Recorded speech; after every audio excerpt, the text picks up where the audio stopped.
BVK two town CPM party ఆధ్వర్యంలో గత 8 సంవత్సరాలుగా మంచికంటి భవన్లో మెడికల్ క్యాంపు జరుగుతూ ఉంది. దీంట్లో షుగరు బీపీకి సంబంధించి 100 రూపాయలకే ఒక నెలకు సంబంధించినటువంటి మందులు ఇవ్వటం జరుగుతూ ఉంది. దీంట్లో చాలామంది రిటైర్డ్ టీచర్సు, విశ్రాంత రిటైర్డ్ అదర్ ఎంప్లాయీస్, హెల్త్ డిపార్ట్మెంట్లో పనిచేసిన వాళ్ళు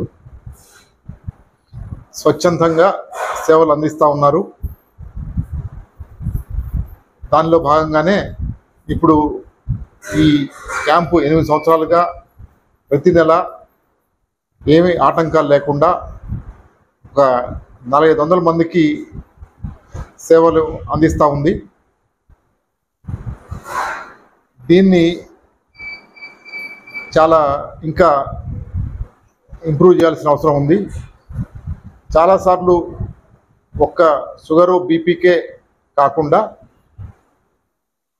ఈఎన్టీ డాక్టర్ గారు కూడా ప్రతి నెల వస్తూ ఉన్నారు. దాంతోపాటు కంటి సంబంధించినటువంటి వైద్యం కూడా టెస్టులు చేస్తూ ఉన్నారు, మెడిసిన్స్ ఇస్తూ ఉన్నారు. వాళ్ళు కంటికి సంబంధించినటువంటి సలహాలు కూడా ఇస్తూ ఉన్నారు. డెంటల్ డాక్టర్ గారు కూడా మధ్యలో కొన్ని నెలలు రావటం జరిగింది. ఇవన్నీ కాకుండా ప్రతి సంవత్సరంలో ఒక్కొక్కసారి హార్ట్కి సంబంధించినటువంటి స్పెషలిస్టు, ఆంకాలజీ సంబంధించినటువంటి స్క్రీనింగ్ క్యాంపులు, ఆంకాలజీ సంబంధించినటువంటి డాక్టర్లు, దాంట్లో కూడా సర్జికల్ ఆంకాలజిస్టులు, మెడికల్ ఆంకాలజిస్టులు, అంటే ఆంకాలజిస్టులు అంటే క్యాన్సర్ సంబంధించినటువంటి వైద్య నిపుణులు. దాంట్లో క్యాన్సర్ వైద్యంలో రేడియేషన్ వైద్యం ఉంటుంది, సర్జికల్ అంటే ఆపరేషన్ సంబంధించినటువంటి క్యాన్సర్ వైద్యం ఉంటుంది, మెడికల్ సంబంధించినటువంటి అంటే మెడిసిన్స్ తోటి మందులు పెట్టించి క్యాన్సర్ని తగ్గించే డాక్టర్లు ఉంటారు. వీరందరూ కూడా ఒక నెల రావటం జరిగింది. దీంతోపాటు కిడ్నీ సంబంధించినటువంటి డాక్టర్ గారు కూడా మధ్యలో కొన్నిసార్లు రావటం జరిగింది. ఈ రకంగా ఎందుకంటే షుగరు బీపీ రెగ్యులర్గా మందులు తీసుకునే వాళ్ళల్లో కొన్ని జాగ్రత్తలు తీసుకోవాల్సిన అవసరం ఉంటుంది. షుగరు బీపీ కంట్రోల్ లేకపోతే దాని ప్రభావం కంటి మీద, అంటే డయాబెటిక్ రెటినోపతి అని, హైపర్టెన్సివ్ రెటినోపతి అని చెప్పేసి,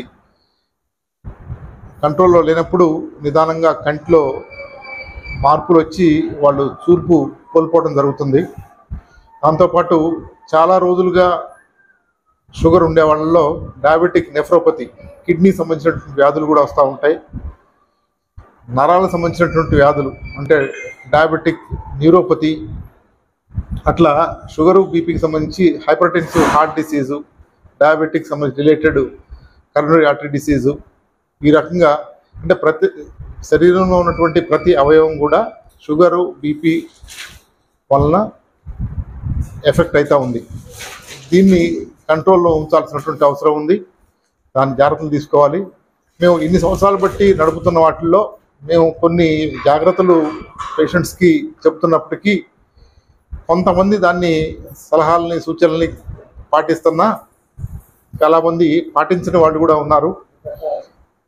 రెగ్యులర్గా మందులు వాడటమే కాకుండా ముందు ఈ షుగరు బీపీకి సంబంధించి ఫస్ట్ డయట్, ఏ రకమైనటువంటి ఆహారం తీసుకోవాలి, డయాబెటిక్ డైట్ అని చెప్పేసి, అంటే తీపి వస్తువులు ముఖ్యంగా మనం తినే ఆహారంలో పిండి పదార్థాలు, ప్రోటీన్లు, ఫ్యాట్స్, వీటిల్లో పిండి పదార్థాలని తగ్గించి ప్రోటీన్స్ని, ఫ్యాట్స్ని పెంచుకొని ఆహార నియమాలు పాటించాల్సిన అవసరం ఉంది. ముఖ్యంగా మనం రెగ్యులర్గా తినే రైసు, చపాతీ, వీటన్నిటిని, తీపి వస్తువుల్ని, వీటన్నిటిని బాగా తగ్గించి చేస్తేనే డయాబెటీస్ కంట్రోల్లో ఉంటుంది. అంటే ఫస్ట్ తీసుకోవాల్సిన జాగ్రత్త డైట్. రెండోది రెగ్యులర్గా ఎక్సర్సైజ్, వ్యాయామం. అంటే షుగరు బీపీ ఉండేవాళ్ళు ఉప్పు బాగా తగ్గించడం, అంటే ఉప్పు ఉండే ఫుడ్ అంటే కొన్ని తెలియకుండానే నిలవ పచ్చళ్ళు ఉంటాయి, అవన్నీ కూడా తగ్గించాలి. మళ్ళీ రీహీటింగ్ ఆఫ్ ది ఆయిల్స్ అంటే ఏదైతే నూనెలు వాడుతూ ఉంటారో ఒకసారి వేడి చేసిన తర్వాత అదే ఆయిల్ని మళ్ళీ మళ్ళీ వాడటం అనేది మంచిది కాదు. ఇంకొకటి సెడెంటరీ లైఫ్ స్టైల్ అంటే ఒకే చోట కూర్చొని పనిచేసే వాళ్ళు, ముఖ్యంగా ఏ రకమైనటువంటి శారీరక శ్రమలు లేని వాళ్ళు దీంట్లో వచ్చే ప్రాబ్లమ్స్ చాలా ఎక్కువగా ఉంటాయి. వ్యాయామం కంపల్సరీగా ప్రతిరోజు 45 నిమిషాల నుంచి ఒక గంట సేపు మినిమం ఒక బ్రిస్క్ వాక్ అవసరం ఉంది. దాని తర్వాత ఇచ్చే మందులు కూడా కరెక్ట్గా వాడిన తర్వాత వాటి టెస్టులు చేసి వాటి డోసేజ్ కరెక్ట్గా సరిపోతుందా లేదా, వాటితో ఏమైనా కాంప్లికేషన్స్ ఉన్నాయని చెప్పేసి రెగ్యులర్గా పర్యవేక్షణలో ఉండాల్సినటువంటి అవసరం ఉంది.